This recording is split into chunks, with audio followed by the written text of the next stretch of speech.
Have you ever stopped to think about how the alternating current from your wall outlet gets transformed into the smooth, steady power your phone needs to charge? Well, it's all about taming a pretty wild electrical wave.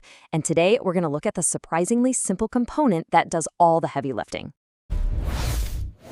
Electro knowledge. Power up your concepts. All right, let's dive right in.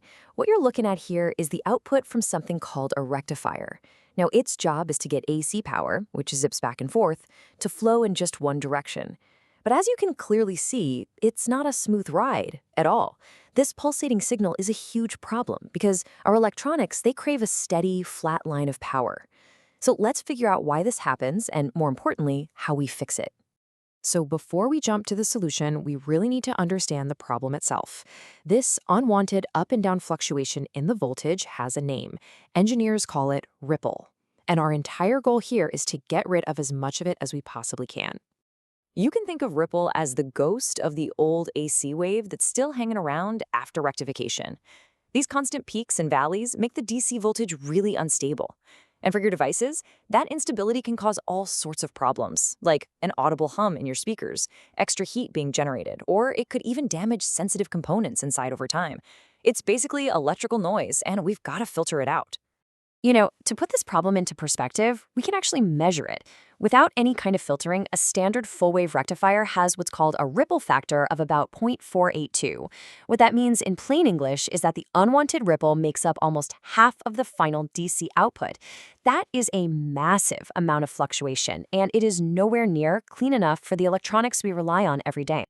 So the big question is, how do we smooth out this bumpy electrical ride? Well, the solution is an incredibly common but really brilliant component that you will find in just about every single power supply out there: the capacitor. The absolute best way to picture what a capacitor does is to think of it like a small water tank in a plumbing system. Imagine the water is pulsing. The tank fills up when the pressure is high, and then it releases that water when the pressure drops. The result? A nice, smooth, steady stream from the faucet.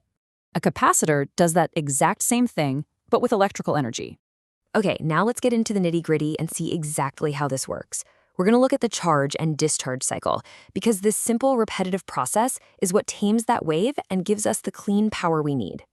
So, as the voltage from our rectifier starts rising up towards its peak, that's the top of that hump on the graph, the capacitor is just soaking it all up. It's charging, acting like a tiny battery, and storing that incoming energy.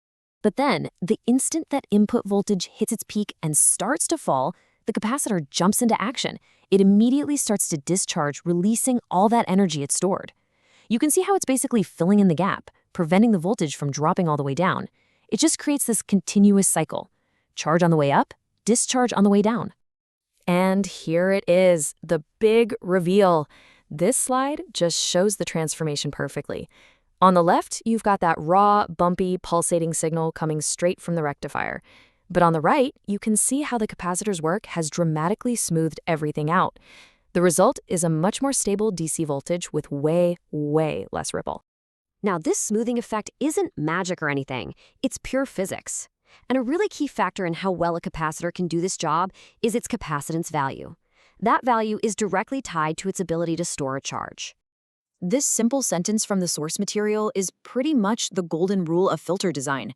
A higher capacitance value just means the capacitor can store more energy, just like a bigger water tank can hold more water.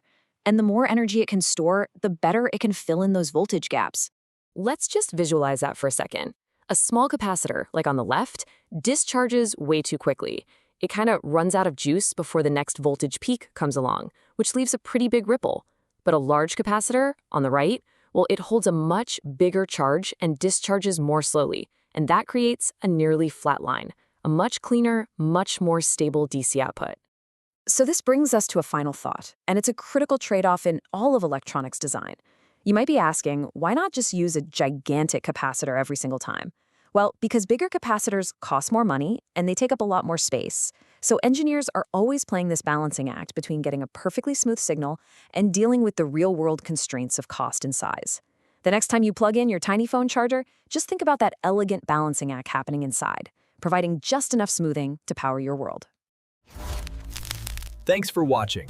Like, share, and subscribe to Electro Knowledge for more electrical concepts.